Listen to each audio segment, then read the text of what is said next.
Hi, Amber, can you hear me? I can. Oh, good. You let me, I see that we're on YouTube, or is everything, you let me know when you're ready and if these scribes working. And I think we have Mark Sweet. It's Mark, right? As an attendee. Mike, I'm going to go ahead and I'll promote him to panelist. Perfect. That's what I was going to say. Thank you. So just let me know, Karina, when you're ready to roll and we'll start it then. We are good to go. You can start on time today. Great. Thank you. I'll give one more minute so we can get the rest of our crew in here.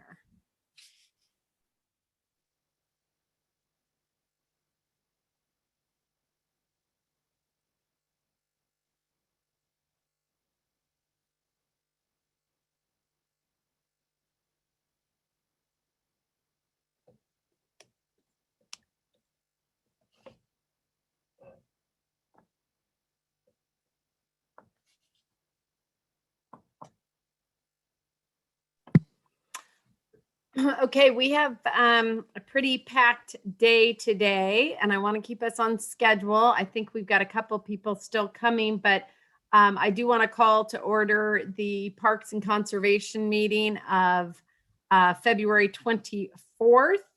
And I will, well, before I get to roll call, I just, if it's not obvious, we're all meeting virtually. And there are a number of ways to participate.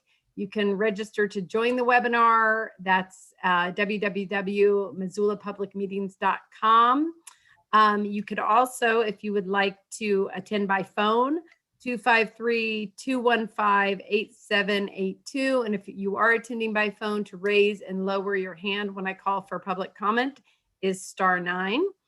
A couple other ways to give feedback on parks and conservation related issues, or actually any other, are to leave the full council a voicemail at 406-552-6012, or to send an email to council@ci.missoula.mt.us, and that email would come to all of council. So yeah, I think you could probably, yeah, thanks, Karina. And so I'm going to do a quick roll call. It's easier for me since nothing's in order just to call that out. Anderson. Okay, Stacy may not be on quite yet. Becerra. Present. Contos. Here. Harp. I think she's going to be late. She is going to come in, so we'll watch for her. Hess. Present. Jones. Present. Merritt. Present. Ramos. Present. Gerald present. Vasica. Present. Von Lossberg. Brian is not with us quite yet. Let me look. He's not with us quite yet, but we'll watch for him. West.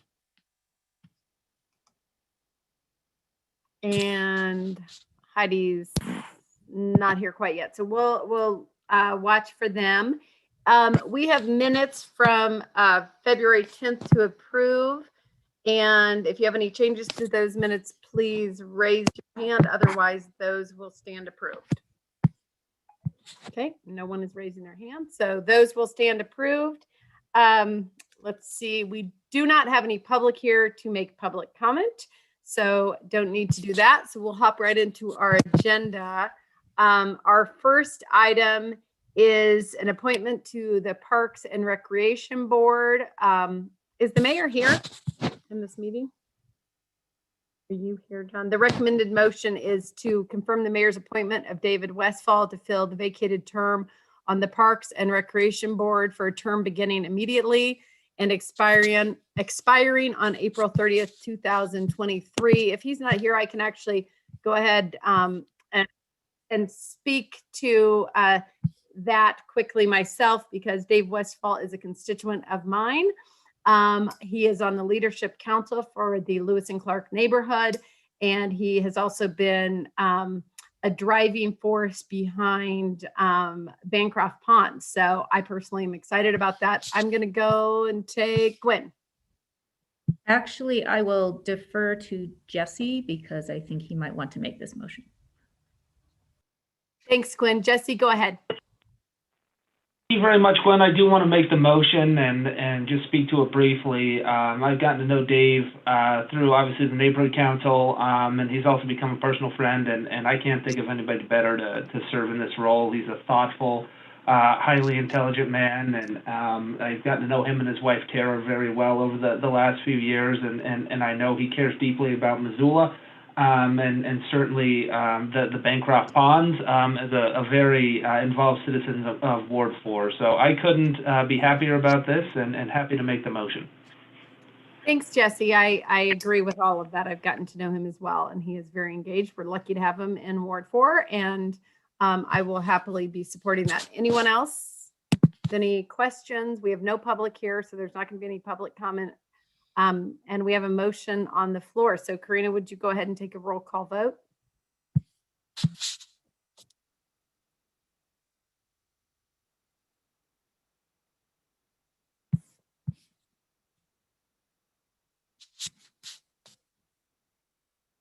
Karina, you're muted. Are you there? Can you hear me now? Yeah. Okay, so sorry. Chrome just shut down on me. Oh. So I am trying to get back in and figure things out. But let me. Would you like? I can take the vote if you'd like to me do it. to. Thank you so much. Happy to. Set up. I'm so sorry. I didn't know how much of a problem that created for you. So to appoint Dave Westfall, that motion is on the floor. Anderson. Oh, she's not here yet. Becerra. Yes. Contos. Yes. Harp. She's not here yet either. Hess. Yes. Jones. Yes. Merritt. Yes. Ramos. Yes. Cheryl votes yes. Vasika. Yes. Von Lossberg, are you here yet? I don't see. Oh, yeah, he's here. Please, I think he is here. Hold on. Sorry about this. I need to find everyone. Yeah, Brian is here. Brian. Yeah, sorry, I'm here. Just joined. That's okay. And Karina, please mark Brian is present. And West. Do we have West? And we don't have West. So I don't know what our total number that's here is, but everyone voted yes. So, and we have a quorum, so that passes. Do you need anything else on that, Karina? Or can we go ahead and move forward? Nope, we can go ahead and move forward. I'll try to catch up. Okay, thank you.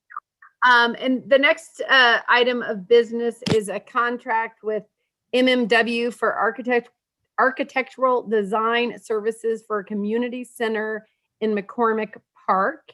And the recommended motion is to approve the contract with MMW Architects for an architectural design service for a community center in the McCormick Park in the amount of $119,888 and authorize the mayor to sign that. And I think, Donna, do you want to start that off? I know we have a couple of other attendees that are going to be making comment. Thank you. Yes, my name is Donna Gockler, Director of Parks and Recreation.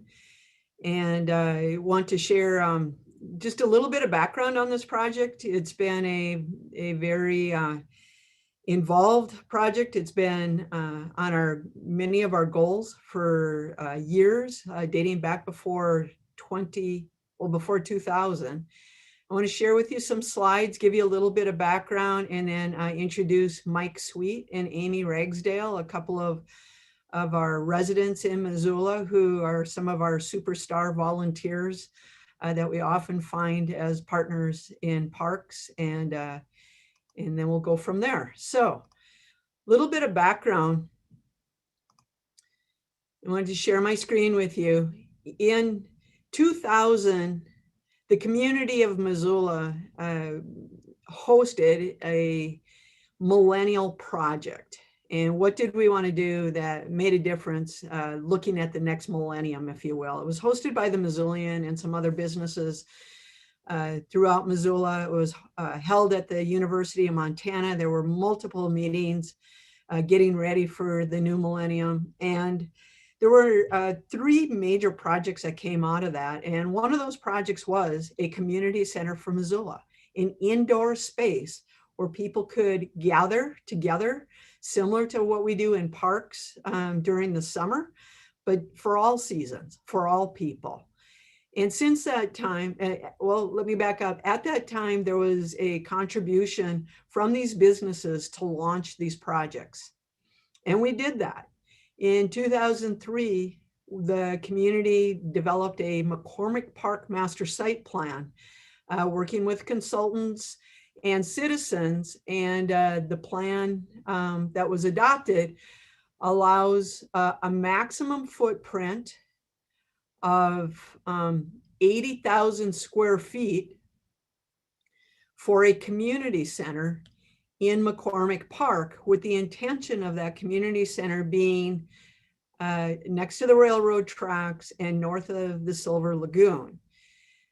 Well, lo and behold, about the same time, we learned that our 50-meter pool at McCormick Park was leaking. And what we thought was going to be the last phase of a community center for Missoula quickly became the first phase. And now we all fondly know that first phase as Currents Aquatic Center, which is located in McCormick Park. That aquatics facility was designed with the intention of adding a phase 2 or the rest of the community center in our future. From that point, there's been multiple processes. It does appear in the 2004 Master Park Plan. It also it has appeared in growth policy. Most recently, it's been in the Downtown Master Plan as third places or places of gathering. It also appears in our City Strategic Plan 2020 through 2023 under Safety and Wellness number 2, to design and create programs, facilities, and spaces that promote equity. Create a multi-purpose Missoula Community Center centrally located in McCormick Park that serves to provide access to a multi-generational year-round affordable public facility. The funding to do the design work comes from impact fees. The Impact Fee Advisory Committee approved up to $150,000 a handful of years ago. And we have spent some of those funds doing some initial feasibility studies, working with various partners throughout the community. And in fact, over the course of time, we have looked at 3 different feasibility studies. We've looked at partnering with virtually every school and active nonprofit in this community.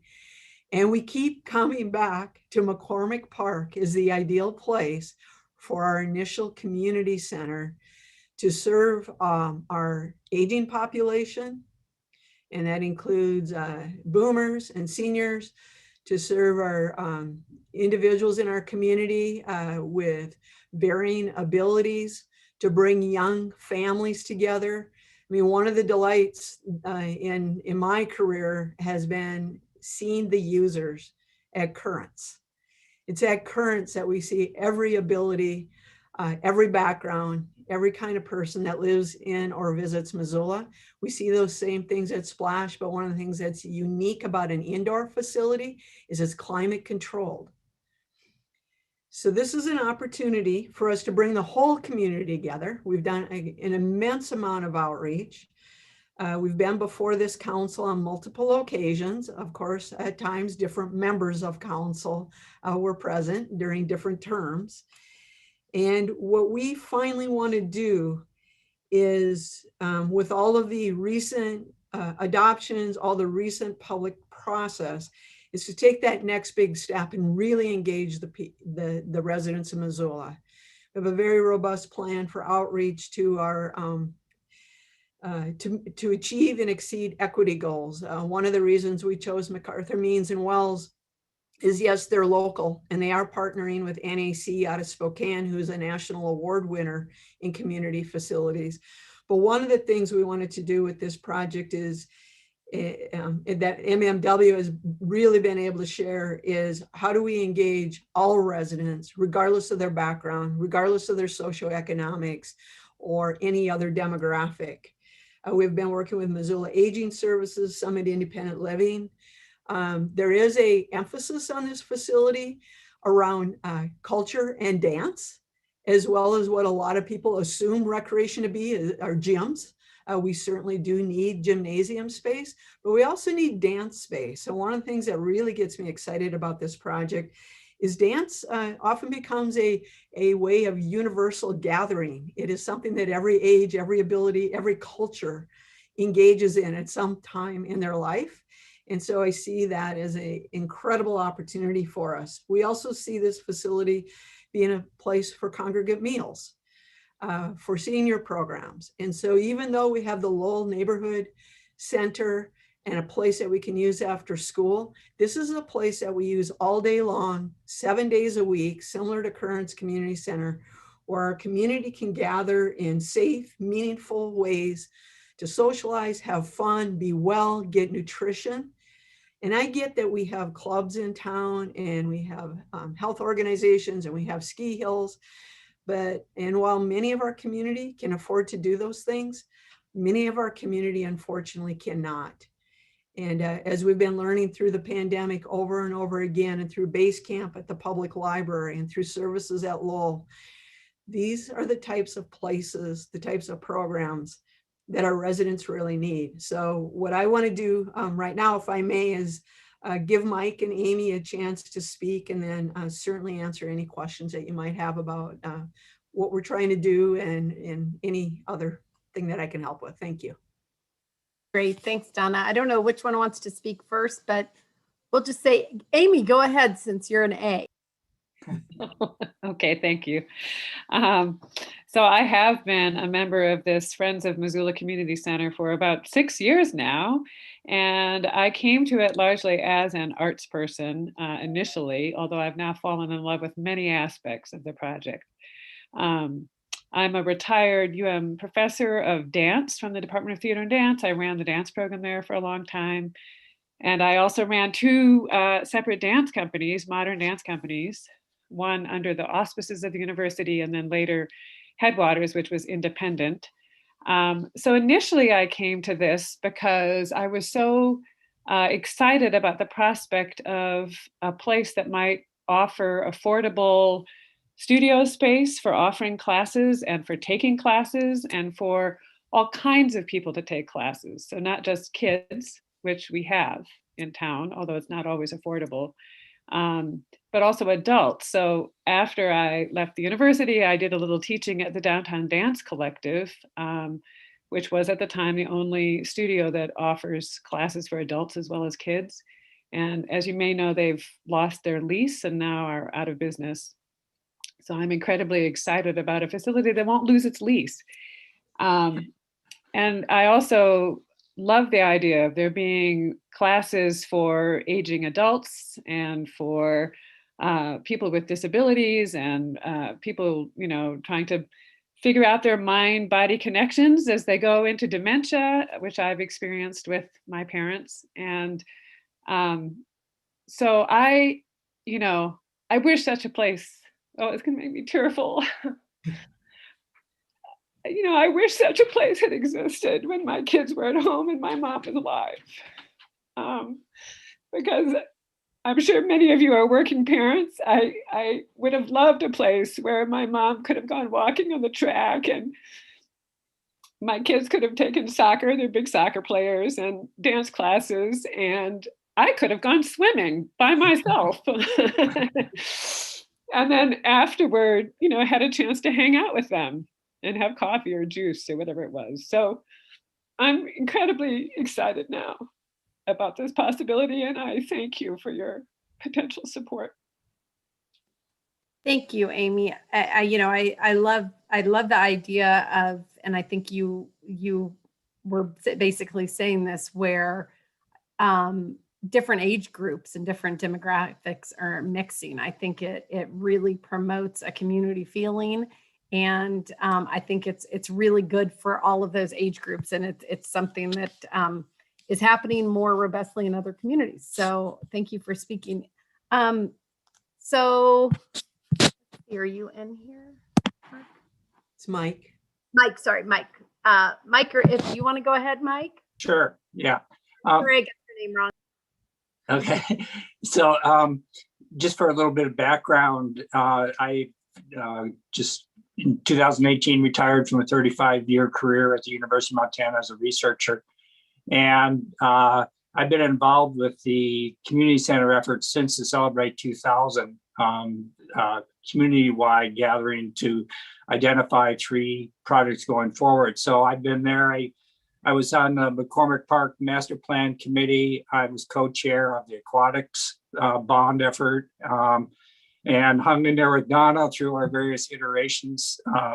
And one thing I guess I should also add, one plan Donna skipped was our climate action plan for Missoula community centers, also identified in there. But kind of feeding off of Amy's discussion, what I've noticed, I've been involved. I was a founder of the Missoula Folklore Society. We've had annual dances now for 37 years. Twice monthly dances now for 37 years in Missoula. Still pretty popular. We get 60 to 80 people. And what we've noticed over the years from similar organizations is that because Missoula is doing so well and we're getting this influx of businesses and other things, we're losing a lot of spaces that were once available to us for recreation spaces and for dances. And more of those spaces are being redeveloped for business, which is great, but it does kind of pinch our opportunities for keeping our organizations going to find affordable spaces.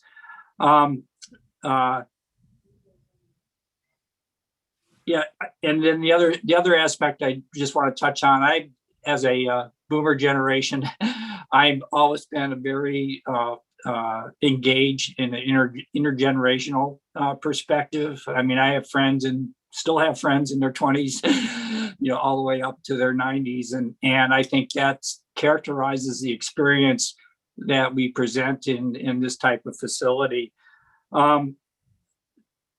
I guess my last point would be MMW as a contractor. I'm really supportive of them. MMW, and particularly Kent Means, has been involved since essentially 2003 in our efforts, and they're very familiar with the location, very familiar with what we're trying to accomplish.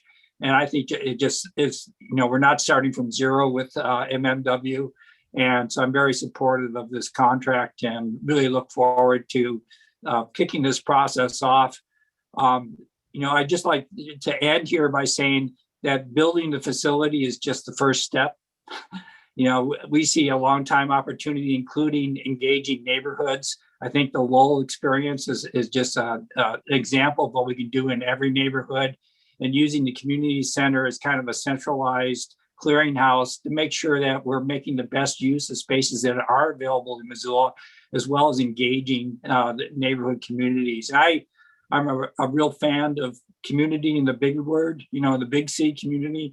And I really look forward for opportunities we break down some of the barriers between neighborhoods through opportunities like this. So thank you for considering this proposal. And that's all. Great. Thank you so much. And I appreciate both you and Amy taking the time today to come and speak on this. I do have a queue lining up here, but I have one question. Donna, what are the spaces? I know that you said you have, been in contact with aging services and Summit Independent Living in those. What spaces are they using for their programming right now? I don't think I realized that. And I just want to comment, we have interviews starting at 11:25 and we have one more item. So if everyone, when I get to your questions, will recognize that we have a long day and we want to stay on schedule, that would be great. So in answer to your question, there are a number of spaces across Missoula that get used from time to time. what is incumbent upon our groups using all these different spaces. So it might be the senior center floor, and we know the challenges there with maintaining that facility and what they're facing from a budgetary standpoint. There might be a room in the library. There might be a room upstairs in Union Hall. There might be a room at Zach from time to time, but as Amy and Mike have described, you have to constantly be in a state of flux, a state of motion, a state of changing prices, changing policy, and changing program. And so through this process, I want to assure you that going forward, as well as all of the prior meetings we've had with the feasibility studies, we continue to keep an updated list of places and spaces.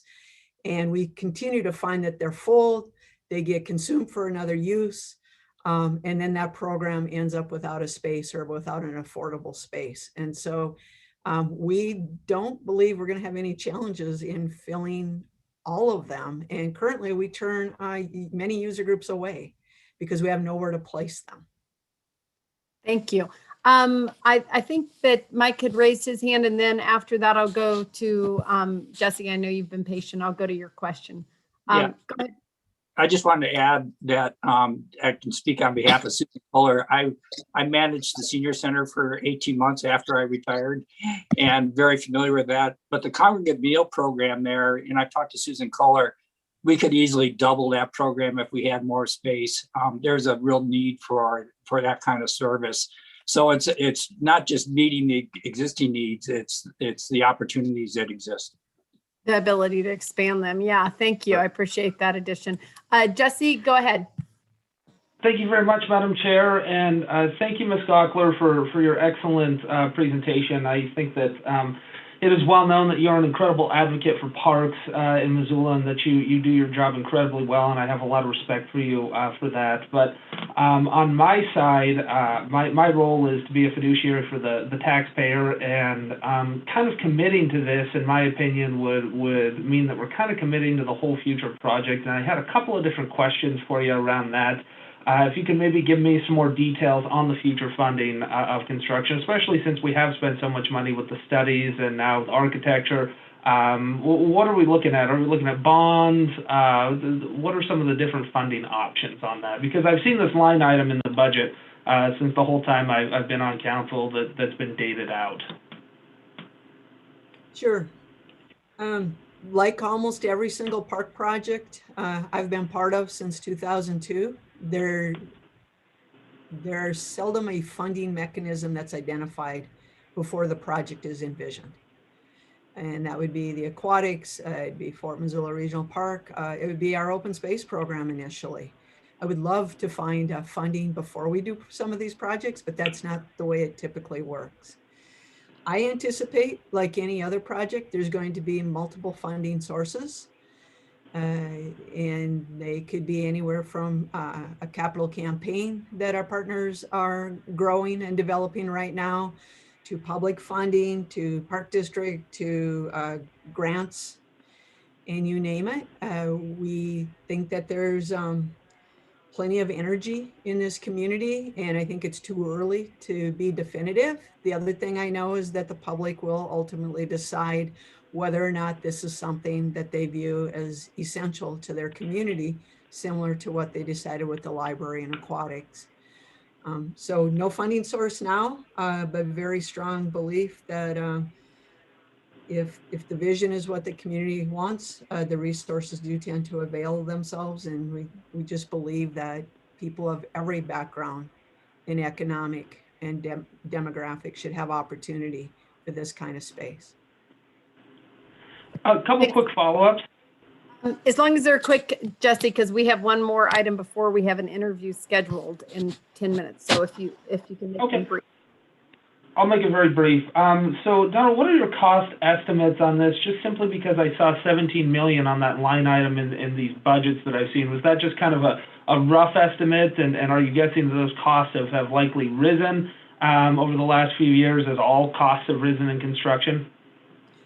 Yeah, extremely rough as a placeholder and nothing more. And as far as costs, you know, I've been in this business long enough where I've seen costs escalate by 30 to 50% over the course of a year, and then I've seen them drop off. like during after the recession. We were in 2012, our construction was not nearly the cost that it was in 2008, for example. Yep, perfect. Well, thank you very much for that. And one last follow-up, I promise it's a quick one. I'll allow you one more. We have a queue of people, so I want to make sure that every council person gets a chance to speak. Okay, it's real quick. So, do you foresee an ongoing general fund subsidy similar to Splash Montana for this community center? Not necessarily. When we first approach projects and when we looked at the feasibility study, we always come in at a break-even analysis. And I would be happy to talk at a future date on why Splash Montana and Currents combined ended up with a subsidy over time. But sometimes the community and the council make decisions to subsidize certain programs because of the value to the community. We approach it as a break-even analysis. Thanks, Donna. And clearly what I can see is that it's, we don't have all the funding figured out on this. And having run a nonprofit, I can tell you sometimes you have to envision things and you have to spend money to figure out what the plan is going to be and if it's a viable plan and if the community or your funders support it. And then you get to the point that you look into kind of the complexity of how you fund things. So I don't think she has all those answers quite yet either. Brian, go ahead. Thanks. I will briefly put the motion on the floor, and if I may speak to it very briefly. Of course.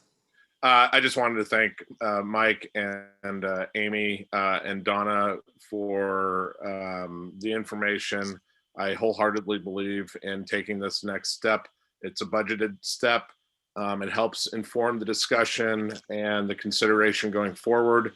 I think the things that really resonated with me are the way that the parks programs, as Donna has spoken to, and facilities have complemented the other opportunities in the community, particularly for folks who maybe have less means or are unable to take advantage of some of the other opportunities. And the intergenerational aspect of this in particular resonates. I've been talking about this and hearing about this from members in the community for years and really excited to take the next step. Thanks. Thanks, Brian. Julie, and thanks for the motion. Julie, go ahead.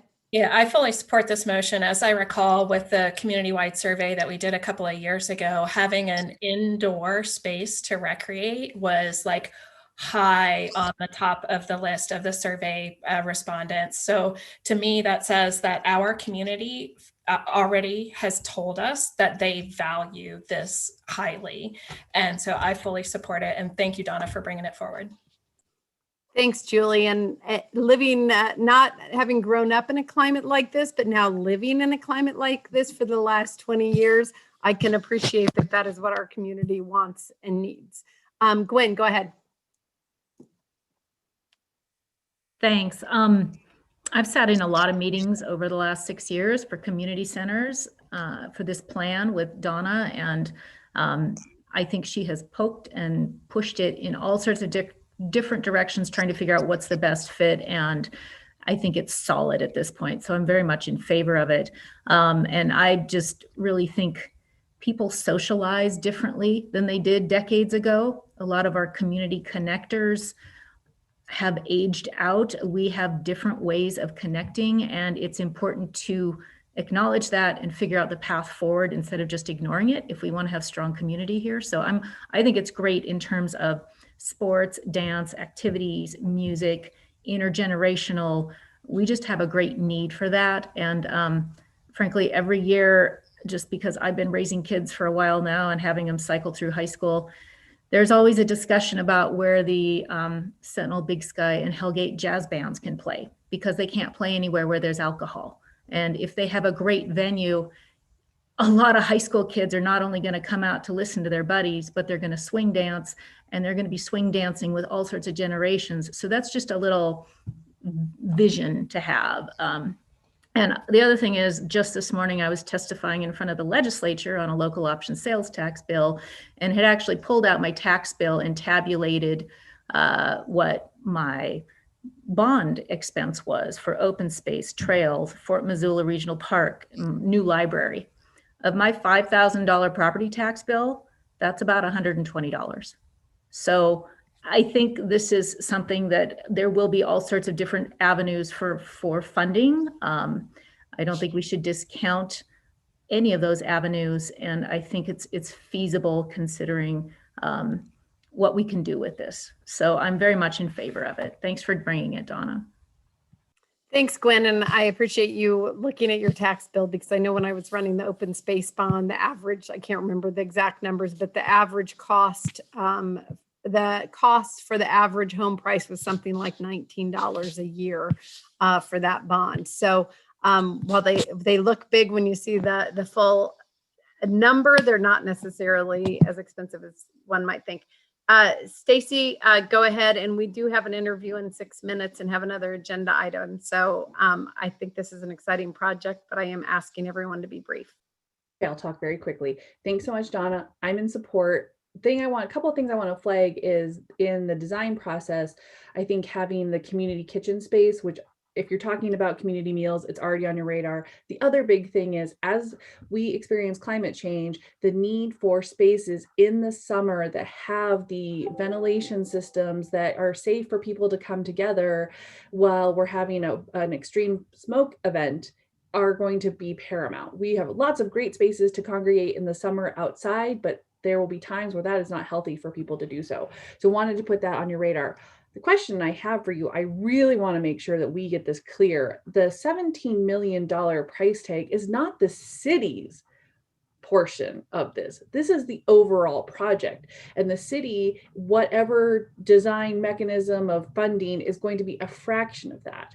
I think that, the things that you talked about, partnering with the public, finding grants, finding sponsors, if they want to have a business wants to have a naming rights or things like that. I think the Parks Department is especially good. I see Morgan on here, and I think he's like the expert at this, of like leveraging public dollars and multiplying them with private dollars exponentially. So I don't want the takeaway from this to be like, oh, the city has put itself on the hook for funding this entire project, which is absolutely not the case. If we put this design project out there, we get community engagement, and something horrible happens with the economy and there are no funds, obviously we are not committed to anything. But the hope is that people will be excited about this project. They will want to partner with us. There'll be bake sales. There'll be all the things that happen to ultimately as a community come together, and that the city is only the facilitator and a fraction of this.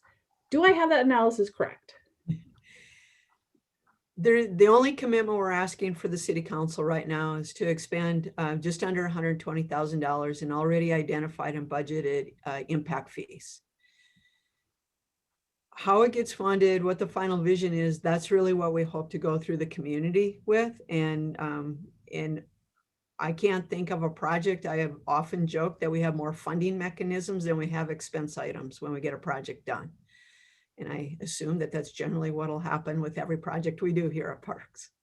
Thanks. I just want to be super clear about that part, because I don't want the headline to be that we're spending $17 million on something. That's not the case. We're not asking you for any money for construction. We're not asking you for approval to build anything. We're asking you for the approval to go forward with a contract with MMW to engage the community in design. Right. And without that, we aren't going to get the community bought in. So I will just stop talking. Thank you. Thanks, Stacy, and thanks, Donna. And from impact fees, just to do the research that is necessary to figure out the next step of this project. I want to make sure that all council people that have their hands up are able to speak. So I'm going to go to you next, Mirta. Thanks. I'll be brief. I've always believed that how we take care of our aging population and children speaks volumes of our character as a community. So I'm fully supportive of this project. And I also, as Stacy mentioned, I just want to point out that another benefit of having a facility for the community is related to climate change, and having a space where people can breathe safe air when it's a really difficult fire season, or a warm place to congregate when our temperatures drop. So definitely a need from that perspective. And thank you for continuing to work on this. I know it's been in the works forever, and I'm fully supportive of it. Thanks. Thanks, Mirta. And I see that we actually have Anne in the waiting room. I don't think we need to promote her quite yet, but Karina, I just wanted to let you know she is there to promote when we get to that agenda item, and also to let Anne know that we are running a little late, and so to please just hang in there. Jesse, I'll go ahead, but it needs to be quick because we have one more. Okay, perfect. Thank you, Madam Chair. I just want to speak briefly to why I'm not supporting the motion today. I hate feeling like the council Grinch all the time, but I just have concerns with the future funding, and again, I have concerns that maybe what Stacey was saying isn't true technically, but I think it can be used to essentially secure that money moving forward, saying, oh, we already spent $120,000 on engineering, we spent X hundreds of thousands of dollars on this, like it'd be a waste of money if we didn't do that. So to me, that's why I want to pull back from it, and I would be willing to bet that this project is going to cost the taxpayers more than $17 million. I hope that's not the case. I hope we get grants. I hope we get donations, bake sales, all that stuff. But that's just not how it has worked historically in the past with these projects. So I'm a little hesitant to jump on that ship. And the $17 million, that was in the budget as a budgeted line item. So it wasn't actually outlined. It's been in the budget for years. It hasn't been outlined where that funding would come from. It hasn't said bake sales. It hasn't said donations. It just said $17 million at a future date. I think it was 2023. And when I've asked about it, they thought that would likely come from a bond sale. But in any event, I just worry that Splash Montana has been supposedly marketed as being self-sustaining over a decade ago. So not only were we paying for the initial cost, but we've also been paying for ongoing expenses. And when that was sold to the taxpayers, it was said that would be self-sustaining. I get that there's outside forces that cause that to happen, but I don't think that is a great thing. And also, this competes directly with the private sector. I know specifically the Y, they have a sliding scale, and there's not anybody that's denied that I'm aware of based on income at the Y and other places like that. So to me, that's a big concern. And I think that right now we just can't afford this as a community. I've been saying this for years, and for those same years, the cost of living in the city has gone up astronomically. People are moving out right and left. They can't afford it on the affordable. Jesse, I don't know. I can see which way you're going to vote on this, and I'm curious if you would like to continue, if you want to not have it on the consent agenda, and you can talk about it a little later so we can kind of keep going. I appreciate your thoughts, and I don't mean to be disrespectful to your position. No, let's just do committee reports, and that's good. Thank you, Madam Chair. Okay, thank you.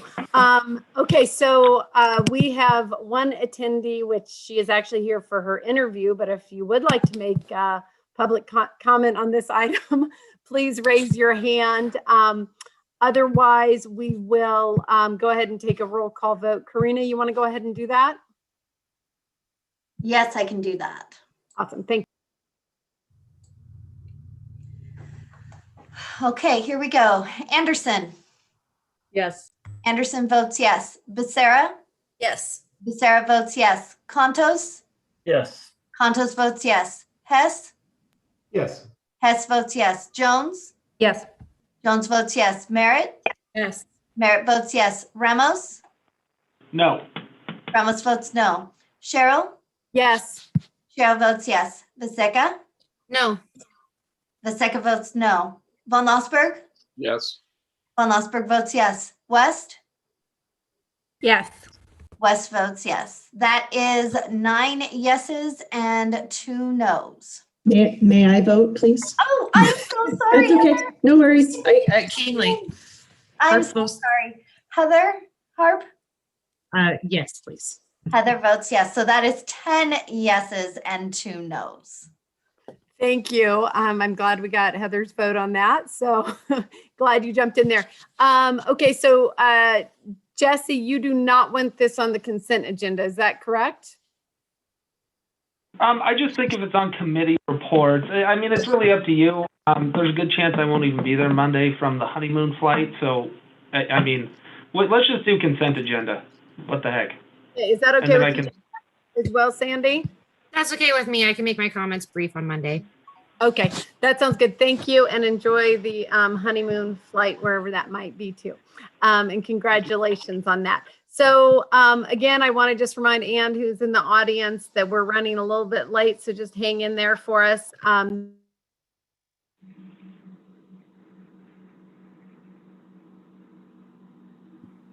Amber, you're muted. I said some really important things when I was muted. No, I was. So this is next item is conservation stewardship mill levy budget implementation, and Morgan is here. So go ahead. Hi, good to see you all. I'll keep this brief. Essentially, if you recall, back in 2018, a conservation and stewardship mill levy was passed. At that time, we recommended a 3-year implementation plan for fully implementing those funds. As a component of that plan was essentially staffing up through several years within the conservation land management program. We have the positions you see here in red and brown have been filled or in the process of being filled. What I'm bringing forward today is a request to fly this maintenance worker position in FY21 using salary savings. So this maintenance worker position is key to our recreation management.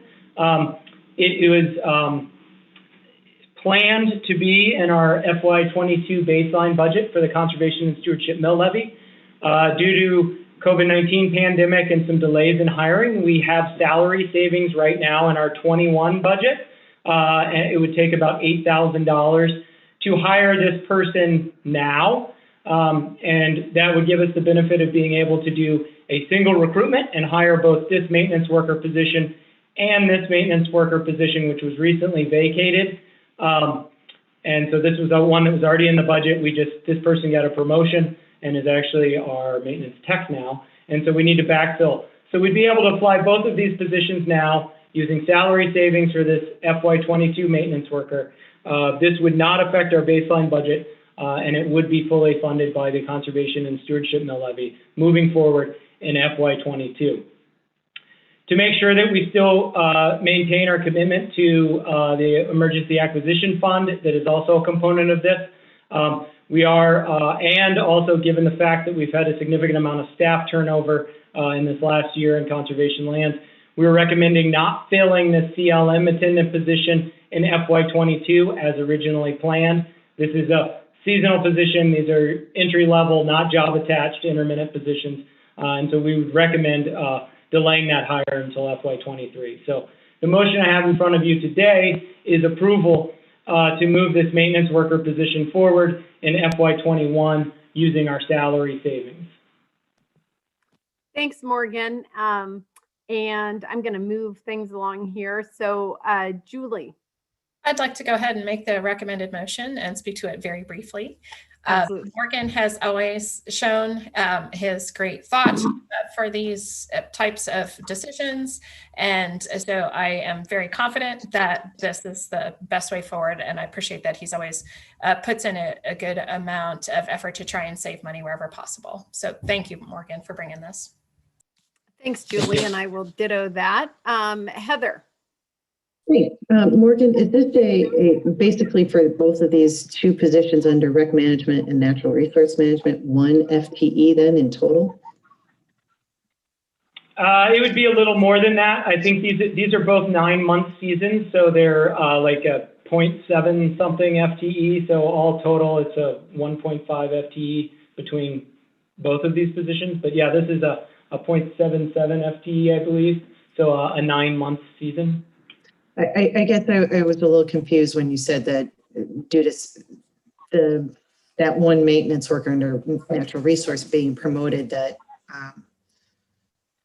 this position was filled back in 2012 and has been within the program since then.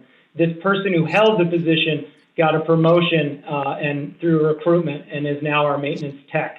And so we've had a little bit of a domino effect.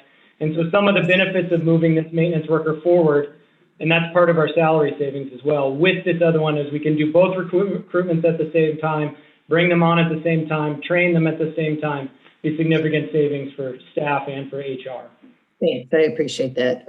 Morgan always is thinking very strategically, as evidenced by a couple of years ahead. So I am in support of this motion as well. Thanks, Heather. If there are no other questions, we don't have any attendees except our interviewee. I will go ahead and do a roll call vote. Karina, you want to do that? And thank you, Morgan. Sorry to move this along. It's a great, I'm glad we're doing this. That's all right. It's a simple one. Thank you. Okay. Anderson? Yes. Anderson votes yes. Becerra? Yes. Becerra votes yes. Contos? Yes. Contos votes yes. Harp? Yes. Harp votes yes. Hess? Yes. Hess votes yes. Jones? Yes. Jones votes yes. Merritt? Yes. Merritt votes yes. Ramos? Yes. Ramos votes yes. Cheryl? Yes. Cheryl votes yes. Vaseka? Yes. Vaseka votes yes. Von Lossberg? Yes. Von Lossberg votes yes. West? Yes. West votes yes. That is 12 yeses and no nos. Great. Thanks, Karina. I'm so sorry. I always do this. I can't hit my stop screen share button because of the way the city, is there, our screens are set up. Is there any way? Thank you. Thank you so much.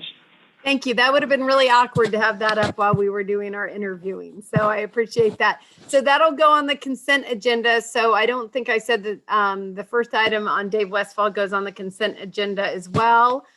So thanks, Morgan. And would you, Karina, promote Ann Iverson into the meeting, please? Take care, everyone. Thanks. Hi, Ann, are you here?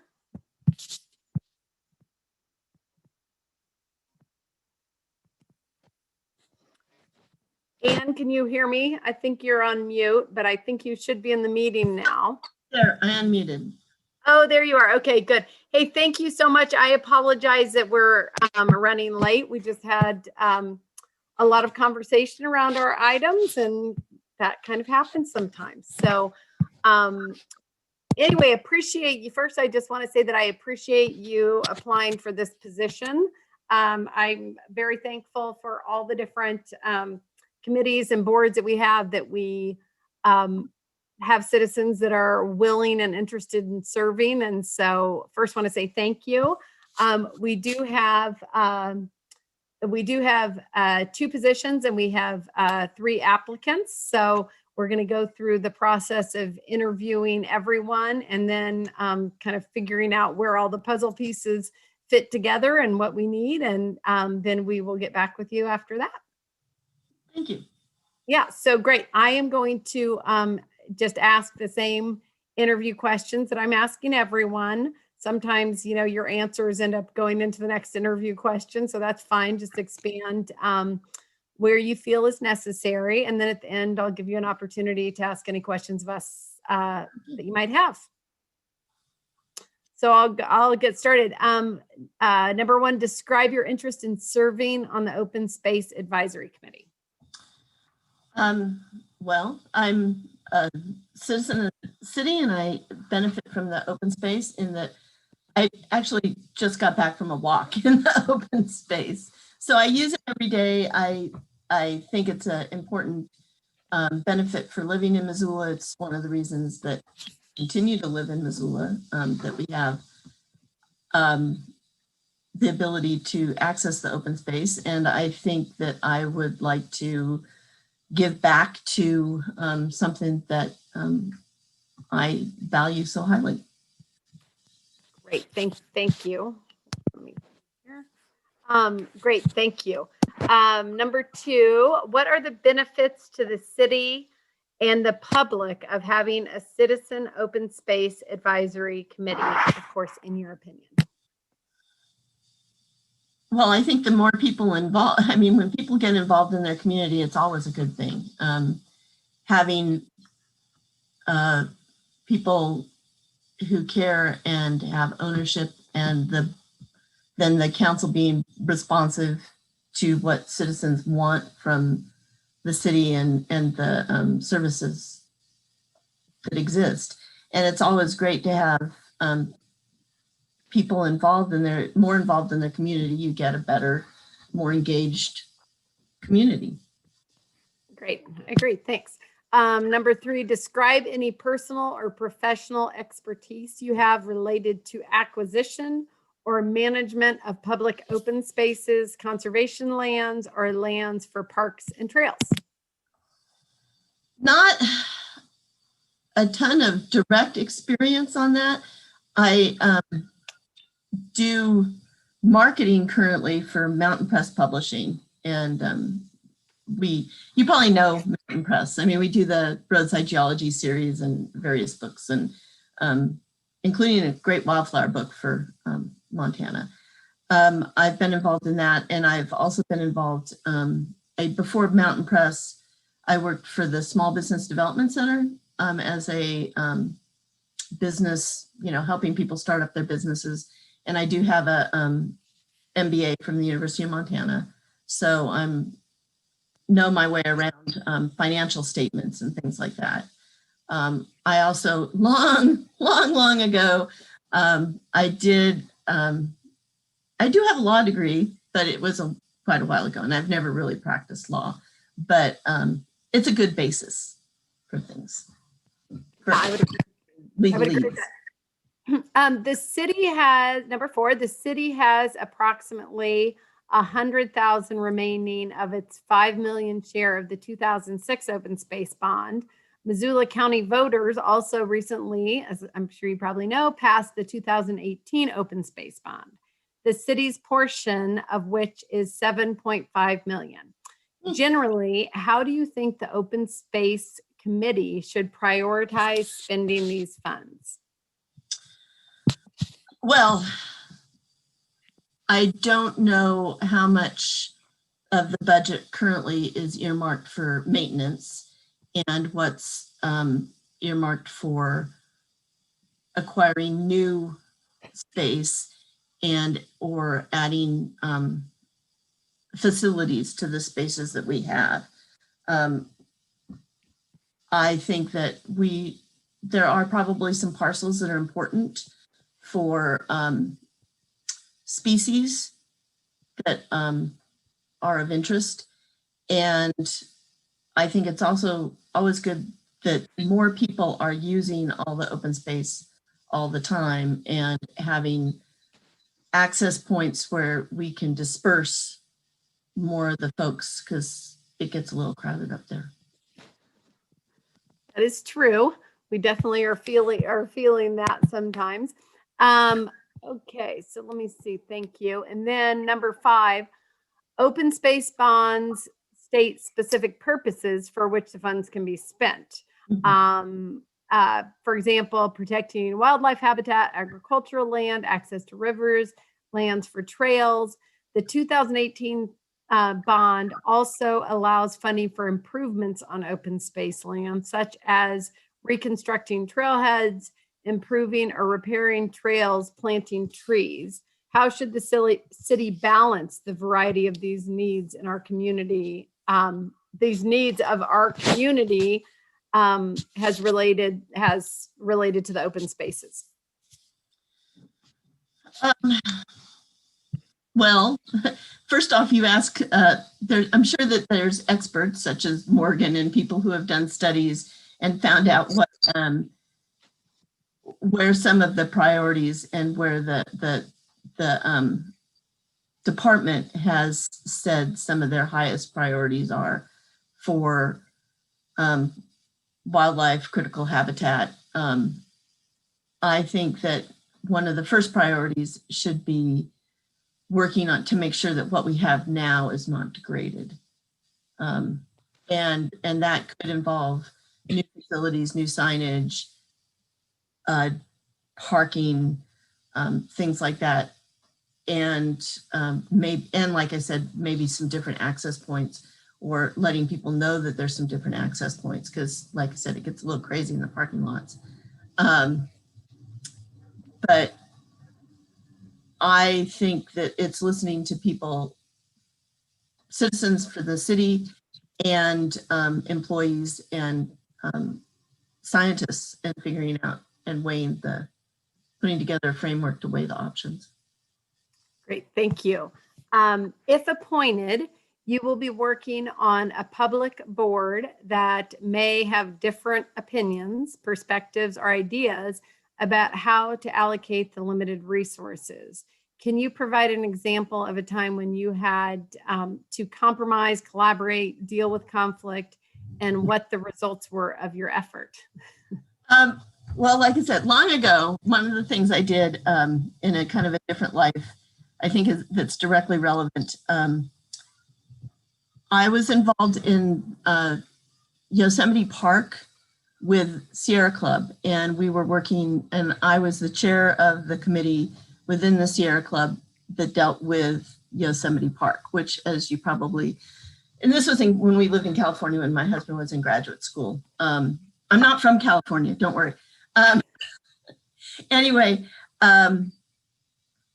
it was working on things like the concessions contract and working with a committee that was very diverse. You know, you think everybody from the Sierra Club is liberal, and I can tell you that, and of like mind, I can tell you that they're not.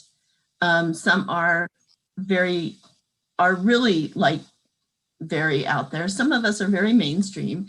And then there were actual Republicans on my committee too. So, you know, it was balancing, and everybody had an opinion, and everybody loved Yosemite, and everybody had a different idea of what should be done.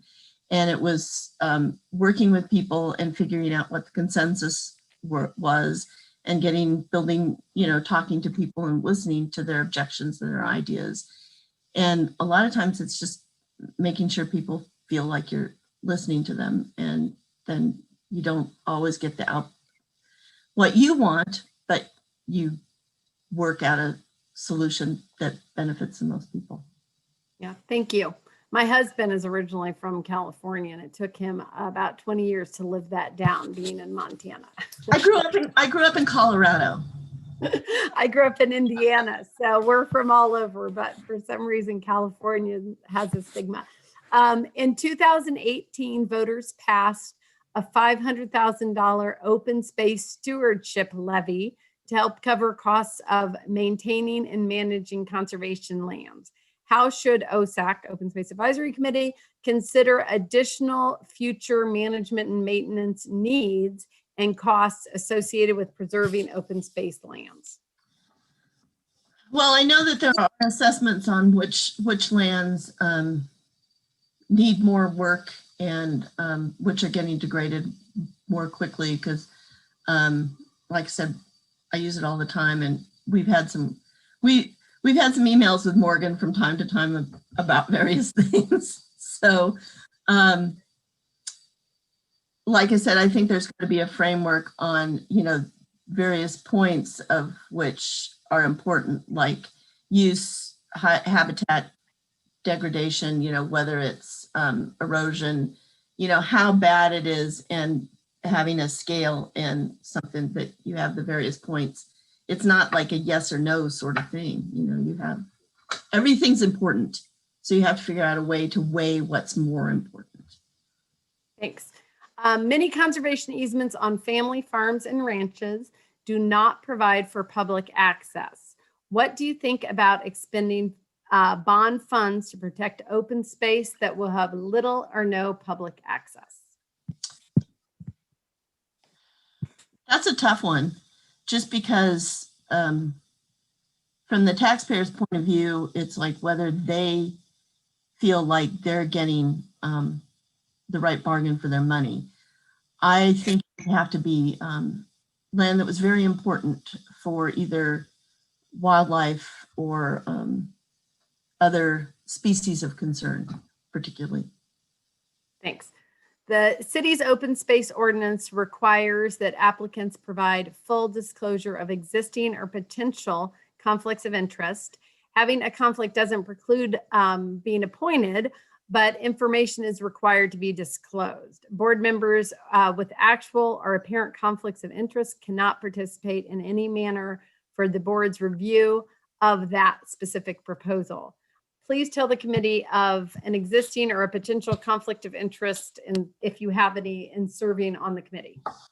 I can't really think of anything. I don't think I'm directly, my husband doesn't work for the city or for anybody in town, and I'm not, and Mountain Press doesn't have any contracts with the city. Great, thank you. OSAC presently meets once a month on the second Thursday from 4 to 6 p.m. Occasionally, more time is needed from members to help with particular issues or events. Are you willing to devote the time needed to attend meetings and work on activities outside of the meeting as needed? Yes, I would not have applied if I were not. It's a very good point. The city and county offer board training twice a year. The training covers good governance, open meetings, public participation, and the right to know, ethics, conflicts of interest, bylaws, minutes, and parliamentary procedures. The city council feels it's very important that all city board members attend this training. Have you attended or will you attend the training? I would attend it.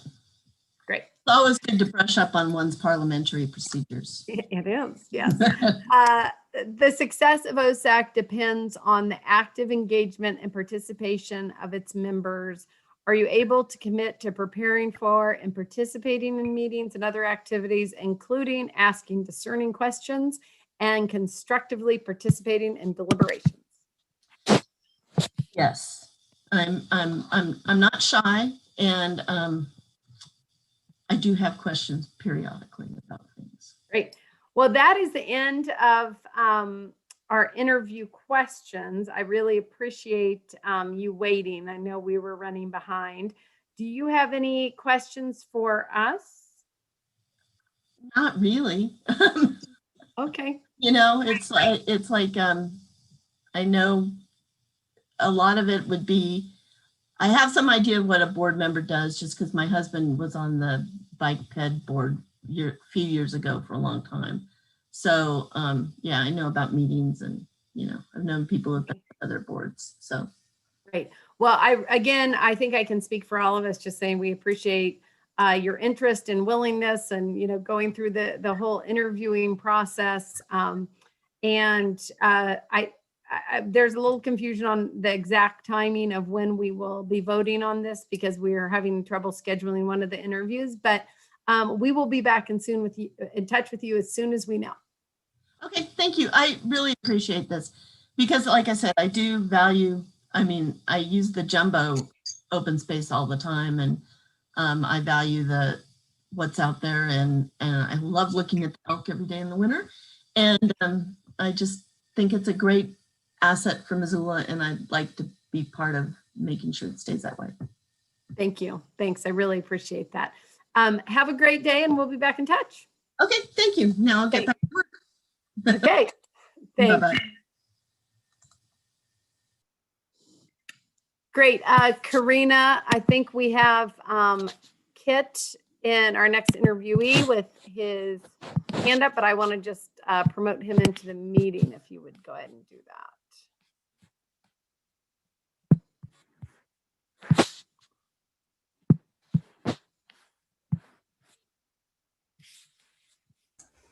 There he is. Hi, Kit. How are you? Good. How are you?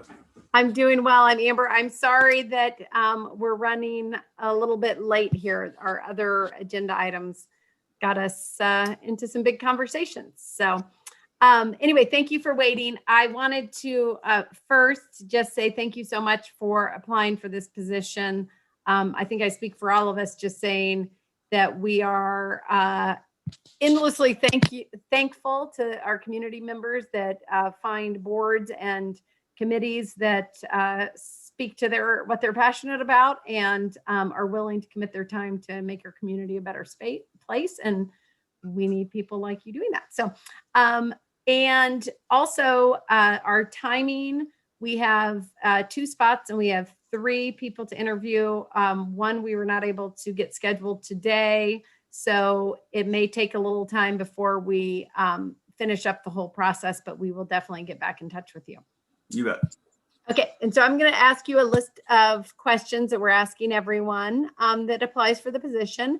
And then at the end, you'll have an opportunity, if you have any questions for us, to ask. And I'm just going to let you know that sometimes the questions get not redundant, but sometimes you will have already answered them in your answers. So feel free to expand as you see fit on that. Let's get started.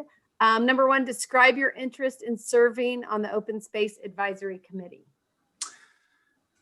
Well, I grew up in Missoula, right next to Mount Sentinel. So I've been here close to 40 years now. I've seen, I think, what the open space has provided in that time and the value that it's added to the town. I really do want to sort of see where it goes from here.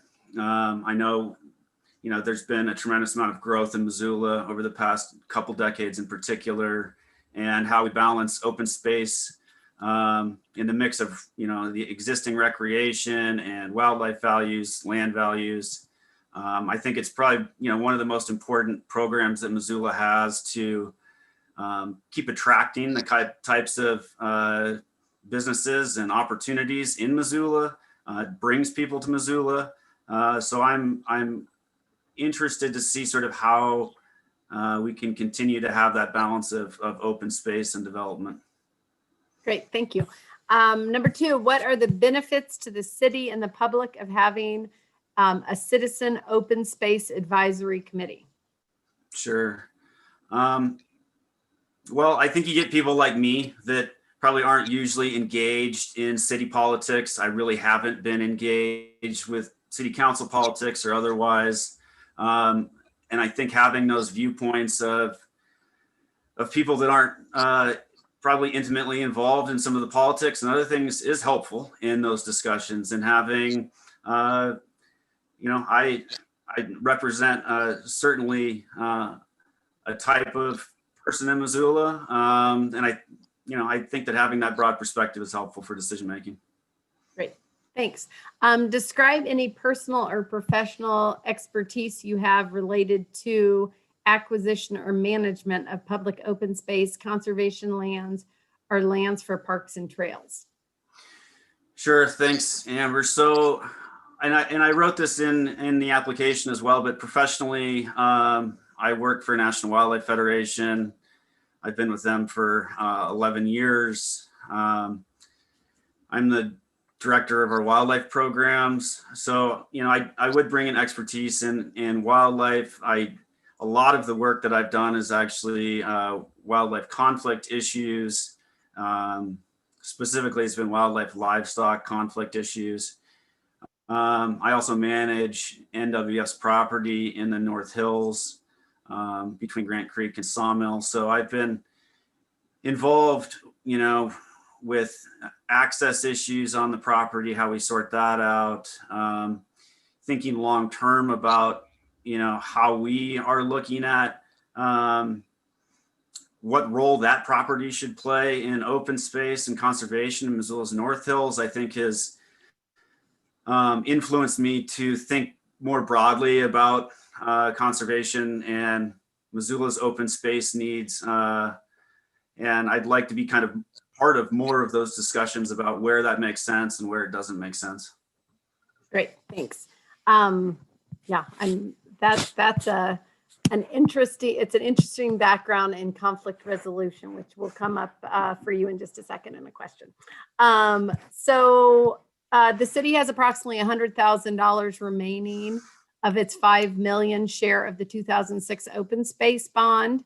Missoula County voters, as I'm sure you know, also recently passed a new 2018 open space bond, the city's portion of which is $7.5 million. Generally, how do you think the Open Space Committee should prioritize spending these limited funds?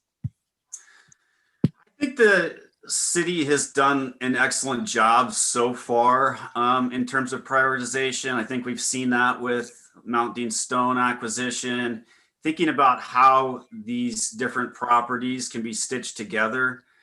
I mean, knowing that acquisitions take a lot of time to procure, there's different situations on all of these, but where it makes sense to really put your funding into to try and create, whether it's access to, as we saw in Mountain Stone, that was a big piece of how we could create some access corridors for more recreation versus are there pieces that are, better lent to, hey, this is going to be critical winter range for elk or other wildlife. We should really think about how we're spending our money on this, but all the time thinking about sort of that taxpayer responsibility and what is the greatest benefit to folks that have, are spending our money on this. Great, thank you.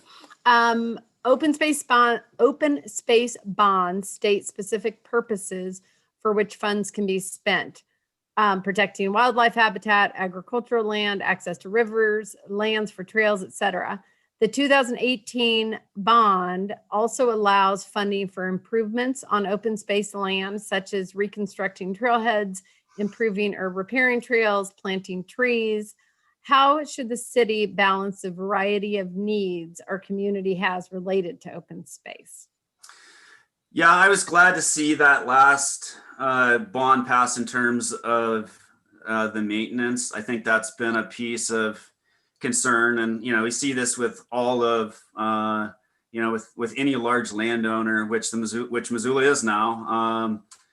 We see it with our federal landowners and partners as well, at the Forest Service, BLM.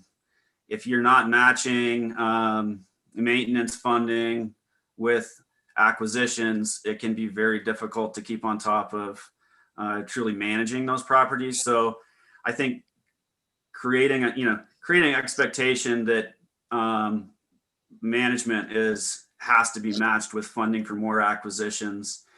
I think the last thing we want to do is front load more acquisitions and then not be able to actually manage them in the future. So thinking that through more creatively in terms of if there are other funding or revenue sources for this in the future will be important.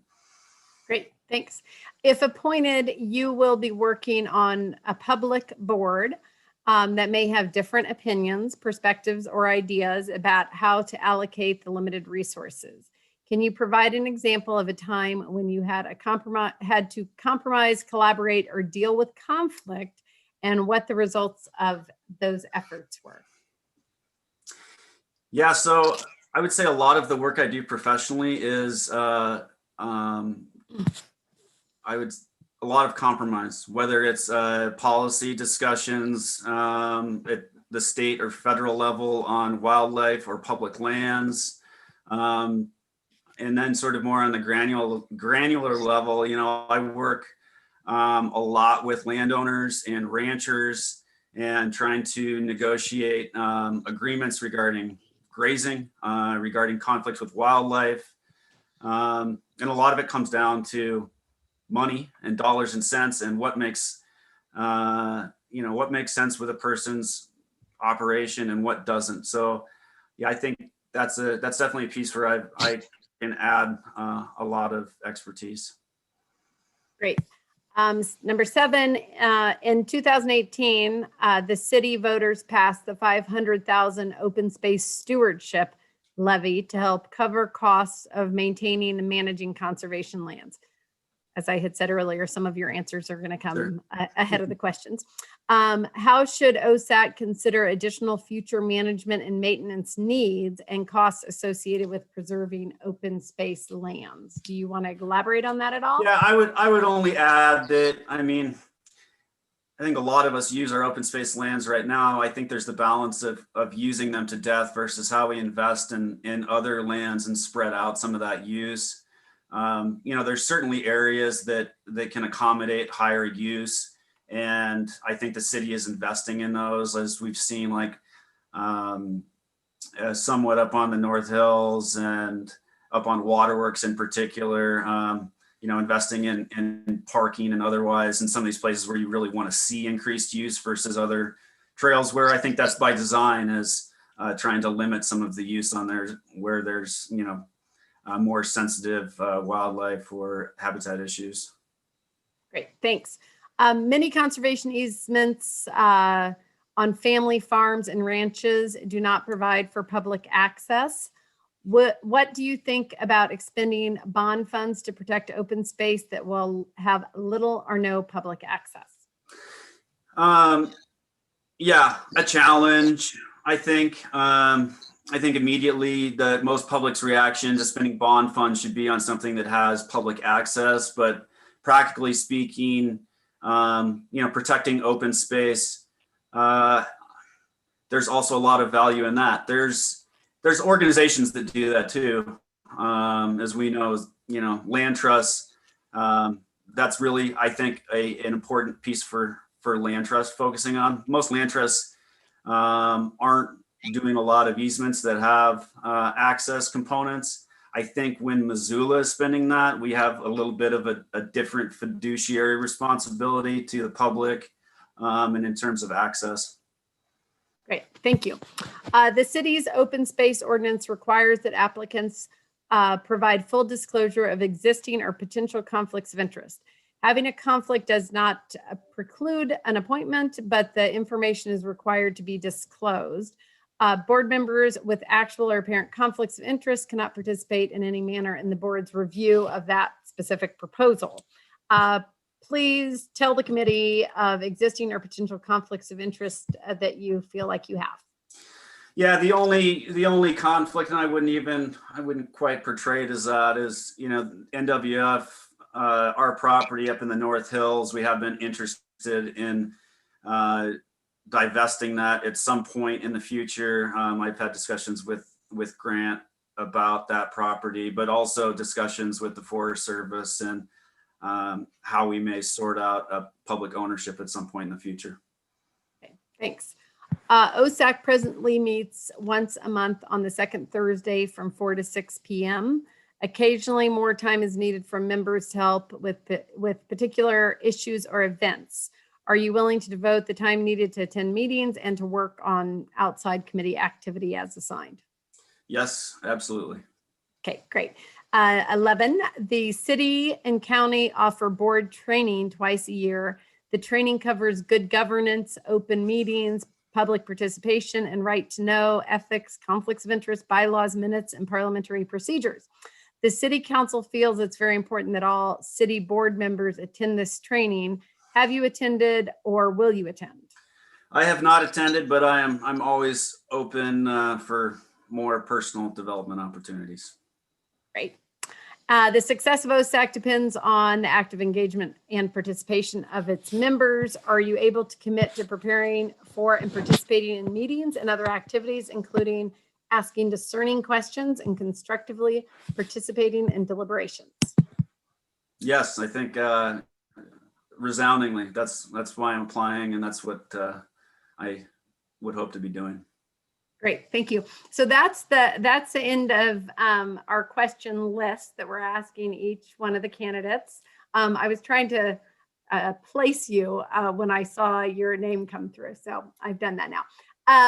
So if you have any questions for us, you can ask them now, and otherwise we'll just finish our interview process and then we will be back in touch with you.